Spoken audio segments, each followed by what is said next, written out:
Please ಹತ್ರ ಬನ್ರಿ, ನಾನು ಪಡುವಾರಳ್ಳಿ ಪಾಂಚಾಲಿ,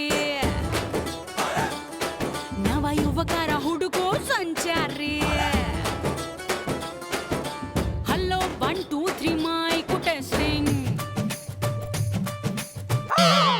ಸ್ಟೋರಿ ಅಂತ ಅಂದಳಿ ಈಗ ಸಮಾರ್ಥ ಆಯ್ತು. ಕ್ಲೈಮ್ಯಾಕ್ಸ್ ನೀವಿಬ್ರೆ ಬರೀನಿ. ಜಾನಿ ಮನೇಲಿ ಮಾಡಿದ್ ಸಾಲ್ದು ಅಂತ ಇವ್ನ ಇಲ್ಲ ಕರ್ಕೊಂಬಂದ್ ರಂಗಿನಾಟ ಆಡ್ತಿದ್ರಾ? ಮಧು, ನೀನ್ ನೋಡ್ತಿರೋದೆಲ್ಲ ಸುಳ್ಳು. ಇಲ್ಲಿ ನಾವೇನು ಮಾಡ್ತಿಲ್ಲ. ನೀವೆಲ್ಲ ಸುಳ್ಳು ಹೇಳ್ಬೇಡಿ, ನಾವೇ ಕಣ್ಣಾರೆ ಕಂಡಿದ್ದೀವಿ. ಪಾಪಣ್ಣ, ನೀವು ಮಾಡ್ತಾ ಇರೋದು ಒಂಚೂರು ಸರಿ ಇಲ್ಲ. ನಿಮ್ಮನ್ನ ನಾನು ಯಾವತ್ತೂ ಕ್ಷಮಿಸಲ್ಲ. ಆಮೇಲೆ ಪುಟ್ಮಲಿ ಪರಿಸ್ಥಿತಿನ ಅರ್ಥ ಮಾಡ್ಕೊಳಮ್ಮೆ. ಇದಕ್ಕೆ ನಾವು ಬಂದಿರೋದು ಬ್ಯಾರೆ ವಿಷಯ ಮಾತಾಡಕ್ಕೆ. ನಿಮ್ ವಿಷಯ ನಮಗ್ ಚೆನ್ನಾಗೇ ಗೊತ್ತು ಪುಟ್ಮಲ್ಲಿ ಅವ್ರೆ. ಇವತ್ತಿಗೆ ನಾವು ಇವ್ರ ಮೇಲೆ ಇಟ್ಟಿದ್ ನಂಬಿಕೆ ಪೂರ್ತಿಯಾಗಿ ಸತ್ತೋಯ್ತು. ಇವ್ರಿಗೆ ನಾವು ಡಿವೋರ್ಸ್ ಕೊಟ್ಟು ನಮ್ ದಾರಿ ನಾವು ನೋಡ್ಕೊಳ್ಳೋಣ. ಹಾಗೆಲ್ಲ ಹೇಳ್ಬೇಡಿ, ಇವಳನ್ನ ಕರ್ಸಿದ್ದು ನಾನೇನೆ. ಒಟ್ಟಲ್ಲಿ ನಾವು ಗಂಡ್ಗಳ ಒಬ್ರನ್ನೊಬ್ರು ಬಿಟ್ಕೊಡೋದಿಲ್ಲ ಅಂದೇಳಿ ನಿಮ್ಮ ಮಾತಲ್ಲಿ ಸಾಬೀತಾಯ್ತು ಕಣ್. ನೀವು ಮುಂದಷ್ಟು ಮಧು, ತಪ್ಪು ತಿಳ್ಕೊಂಡು ನನ್ನನ್ನು ದೂರ ಮಾಡ್ತಿದ್ಯಾ. ನಿಜ ಏನು ಅಂತ ಈ ಜಯಮ್ಮನ್ನೇ ಕೇಳು. ಜಯಮ್ಮ ಯಾಕೆ ಸುಮ್ಮನೆ ನಿಂತಿದ್ಯಾ? ನಮಗೂ ನಿನಗೂ ಯಾವ ಸಂಬಂಧ ಇಲ್ಲ ಅಂತ ನಿಜ ಹೇಳು. ಹೌದು ಅಕ್ಕಂದ್ರ. ಅಕ್ಕಗೆ ಇಕ್ಕ ಅಂದ್ರೆ ಮಗದ ಮೇಲೆ ಹೊಡೆದು ಬಿಡ್ತೀನಿ. ನೋಡಿ, ನೀವ್ ತಿಳ್ಕೊಂಡಿರೋ ಹಾಗೆ ಇವ್ರಿಬ್ರಿಗೂ ನನ್ಗೂ ಏನು ಸಂಬಂಧ ಇಲ್ಲ. ಅವತ್ತು ಇವರಿಬ್ರು ನನ್ನ ನಿಮ್ ಮನೆ ಕರೀಲೂ ಇಲ್ಲ. ಪೊಲೀಸ್ ಅವರಿಂದ ತಪ್ಪಿಸ್ಕೊಳ್ಳೋದಕ್ಕೆ ನಾನೇ ಅಲ್ಲಿಗೆ ಬಂದೆ. ಅಷ್ಟ್ರಲ್ಲಿ ಇಷ್ಟೆಲ್ಲ ಆಗೋಯ್ತು. ಪಾಪ ಇವ್ರಿಬ್ರದ್ದು ಏನು ತಪ್ಪಿಲ್ಲ. ಇವ್ರಿಬ್ರನ್ನ ಕ್ಷಮಿಸಿ. Thank you. ನಿನ್ನ ಮಾತನ್ನ ನಾನು ಹ್ಯಾಂಗ್ ನಂಬುದು? ಹೀಗೆ ಹೇಳಂದಳಿ ಈ ಹೆಕ್ಕ ತಿಂಬವು ನಿಂಗೆ ಹೇಳಿಪ್ಪಕ್ಕೂ ಸಾಕಲ್ಲ. ನೋಡಿ, ಅಂತ ಅವಶ್ಯಕತೆ ನನಗೇನಿಲ್ಲ. ನಾನು ತಪ್ಪು ಮಾಡದೇ ಇದ್ರು ಪರಿಸ್ಥಿತಿ ನನ್ನ ತಪ್ಪು ಮಾಡಿಸ್ತಾ ಇದೆ. ನಾನು ವೃತ್ತಿ ಮೇಲೆ ಆಣೆ ಮಾಡಿ ಹೇಳ್ತಾ ಇದ್ದೀನಿ, ಇವರಿಬ್ರಿಗೂ ನನಗೂ ಏನು ಸಂಬಂಧ ಇಲ್ಲ. ಇದಕ್ಕೂ ಮೇಲೆ ನಿಮ್ಮಿಷ್ಟ. ಬಾಬಣ್ಣ, ನನ್ನ ಕ್ಷಮಿಸ್ಬಿಡಿ. ನಿಮ್ಮ ಮ್ಯಾಲೆ ಅನುಮಾನ ಪಟ್ಬಿಟ್ಟು ನಾನು ನಿಮ್ಮನ್ನ ಹೊಟ್ಟೆಯಿಂದ ಆಚಕಾಕ್ಬಿಟ್ಟೆ. ತೊಂದ್ರೆ ಇಲ್ಲ ಬಿಡಮ್ಮೆ. ಈಗಲಾದ್ರೂ ಗೊತ್ತಾಯ್ತಾ ನಿನ್ನ ಗಂಡ ಶ್ರೀರಾಮಚಂದ್ರೇಗೌಡ ಅಂತ. ಇನ್ಮೇಲೆ ಅನುಮಾನ ಪಡಬೇಡ.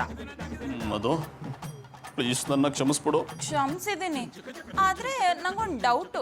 ನೀವ್ಯಾಕೆ ಮಂಚದ ಕೆಳಗೆ ಬಚ್ಚಿಟ್ಕೊಂಡಿದ್ರಿ? ಅದು ಗೌಡ್ರ ಮನೇಲಿ ಇಲಿ ಕಾಟ ಜಾಸ್ತಿ ಆಗಿದೆ ಅಂದ್ರು, ಅದಕ್ಕೆ ಔಷಧಿ ಇಡೋಣ ಅಂತ ಹೋಗಿದ್ದೆ ಅಲ್ವಾ ಗೌಡ್ರೆ? ನಿಮ್ಮೆಲ್ಲರ ಅನುಮಾನ ಪರಿಹಾರ ಇದ್ರೆ ನೀವೆಲ್ಲ ಹೊರಡ್ಲಕ್ಕೆ ನಾನು ಈ ಜಯಮ್ಮನ್ನ ಎತ್ತೈಕೊಂಡೋದೆ. ಅಂದ್ರೆ ಸ್ಟೇಷನಿಗೆ ಕರ್ಕೊಂಡು ಹೋತೆ ಅಂದೇಳಿ ಹೇಳಿದೆ. ಜಯಮ್ಮ ನಡಿ. ಇನ್ಸ್ಪೆಕ್ಟ್ರೆ, ನಾನು ಎಲ್ಲೇ ಹೋದ್ರೂ ಮತ್ತೆ ಬಂದೇ ಬರ್ತೀನಿ. ಬಂದ್ಮೇಲೆ ಈ ಜಯಮ್ಮನ್ ಪವಾಡನ ಮುಂದುವರಿಸ್ತೀನಿ. ಕೈಮಾ ಲಿವರ್ ಚಕ್ಕಣ ಮಾಡುವ ವಿಧಾನ: ಒಂದು ಬಾಣಲಿಗೆ ಎಣ್ಣೆ, ಈರುಳ್ಳಿ ಹಾಕಿ ಹುರಿದು ಶುಂಠಿ ಬೆಳ್ಳುಳ್ಳಿ ಪೇಸ್ಟ್, ಅರಿಶಿನ, ಪುದೀನ, ಕೊತ್ತಂಬರಿ ಸೊಪ್ಪು, ಲಿವರ್, ನೀರು, ಬೇಯಿಸಿದ ಕೈಮಾ, ಟೊಮ್ಯಾಟೊ ಪ್ಯೂರಿ, ಗರಂ ಮಸಾಲ, ತುಪ್ಪ ಮುಚ್ಚಳ ಮುಚ್ಚಿ ಬೇಯಿಸಿ. ಈಗ ಕೈಮಾ ಲಿವರ್ ಚಾಕಣ ಸವಿಯಲು ಸಿದ್ಧ. ನಮ್ಮ ಇವತ್ತಿನ ಕಾರ್ಯಕ್ರಮದಲ್ಲಿ GFC ಖ್ಯಾತಿಯ ಕೃಷ್ಣಪ್ಪನವರು ಒಳ್ಳೆ ಚಾಕ್ನವನ್ನ ಮಾಡಿ ಕೊಟ್ಟಿದ್ದಾರೆ. ಹೆಂಗಿದೆ ಅಂತ ಎಲ್ಲ ಹೇಳಕ್ಕಾಗಲ್ಲ, ನೀವು ಮಾಡ್ಕೊಂಡ್ರೆ.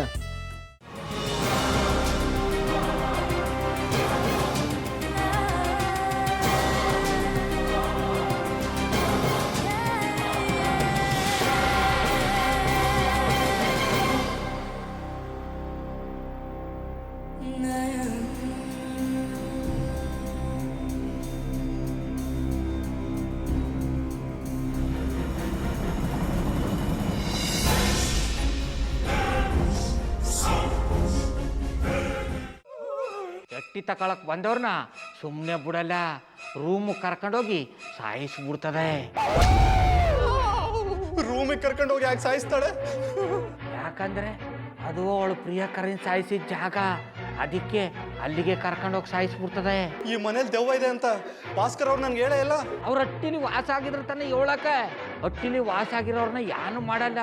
ಆದ್ರೆ ಹಟ್ಟಿ ತಕೊಳಕ್ ಬಂದವ್ರನ್ನ ಅದು ಸುಮ್ಮನೆ ಬಿಡಲ್ಲ ಬಿಡಲ್ಲ ಬಿಡಲ್ಲ. ಇದನ್ನೆಲ್ಲ ಹೇಳ್ತಿದ್ಯಲ್ಲ, ನೀ ಯಾರು? ನಾನು ಹಟ್ಟಿ ವಾಚ್ಮ್ಯಾನು. ನಾನು ಅರ್ಜೆಂಟಾಗಿ ರಾಮನಗರ ಹೋಗ್ಬೇಕು. ನೀನು ವೆಹಿಕಲ್ ಕಳಿಸ್ತೀಯಾ? ಅಷ್ಟೇ ತಾನೇ. ಎಷ್ಟು ಗಂಟೆಗೆ ಅಂತ ಹೇಳಿ ಕಳಿಸ್ತೀನಿ. ಮೊನ್ನೆ ಯಾರೊಬ್ರನ್ನ ಕಳಿಸಿದ್ಯಲ್ಲ, ಅವನೇ ಕಳಿಸು. ಚೆನ್ನಾಗಿ ಓಡಿಸ್ತಾನ ಅವನು. ಮೊನ್ನೆನಾ? ಹಾ, ಶಿವು ಇರಬೇಕು. ಹಾ, ಅವನೇ. ಅಯ್ಯೋ, ಅವ್ನು ನಿನ್ನೆಯಿಂದ ಕೆಲಸಕ್ಕೆ ಬಂದಿಲ್ಲ. ಫೋನ್ ಮಾಡಿದ್ರೆ ರಿಸೀವ್ ಮಾಡ್ತಿಲ್ಲ.